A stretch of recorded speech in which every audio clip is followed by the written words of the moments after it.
Savez-vous que vous pouvez miner des crypto-monnaies avec un processeur?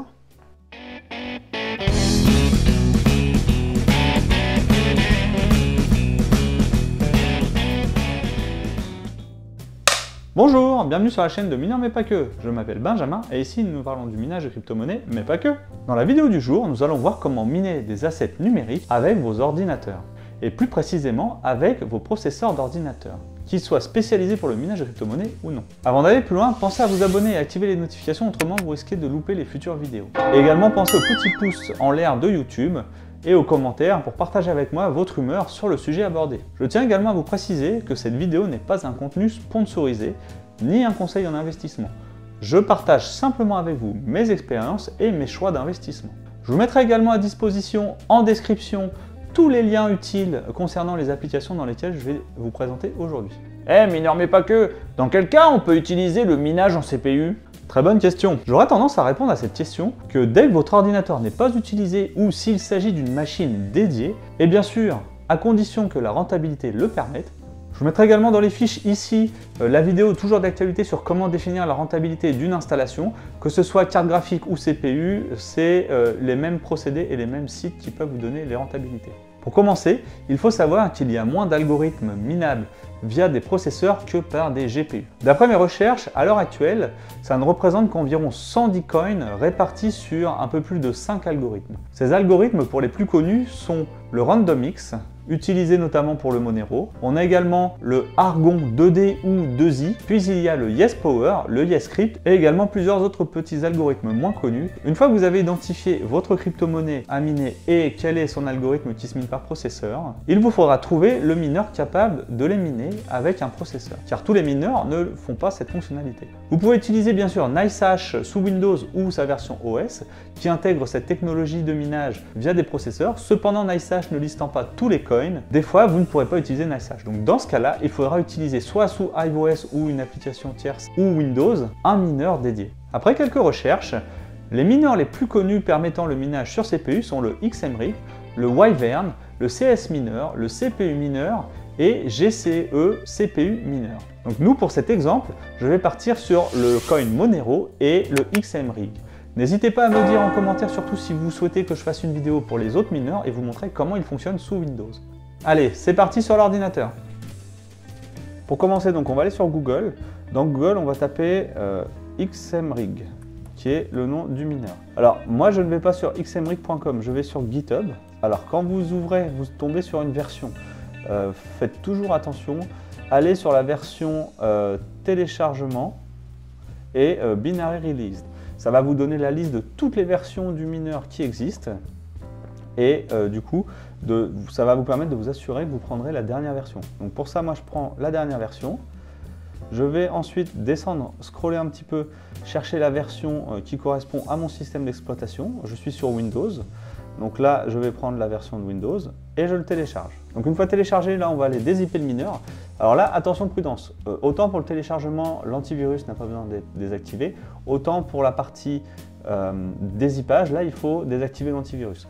Donc ce que je vous recommande, c'est d'aller dézipper l'antivirus et d'ajouter le répertoire où est-ce que vous allez mettre le mineur pour pas avoir de problème avec l'antivirus par la suite. Moi, j'ai Avast, donc c'est très simple.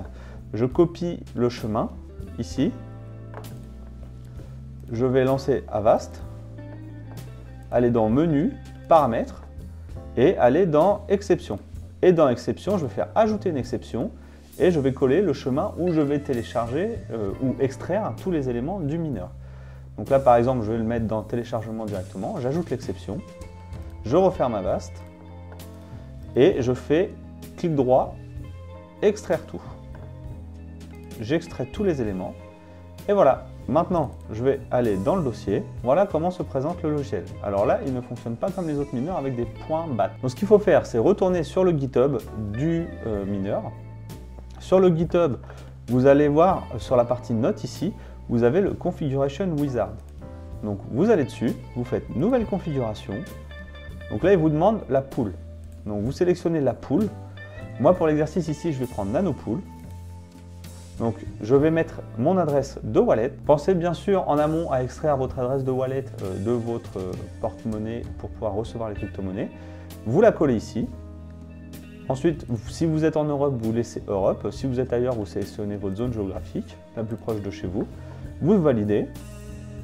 Ensuite, back-end, il me demande si je veux faire du CPU, de l'OpenCL ou du CUDA. Après, il vous demande combien vous voulez donner aux mineurs. Donc 5%, moi je trouve ça un peu élevé.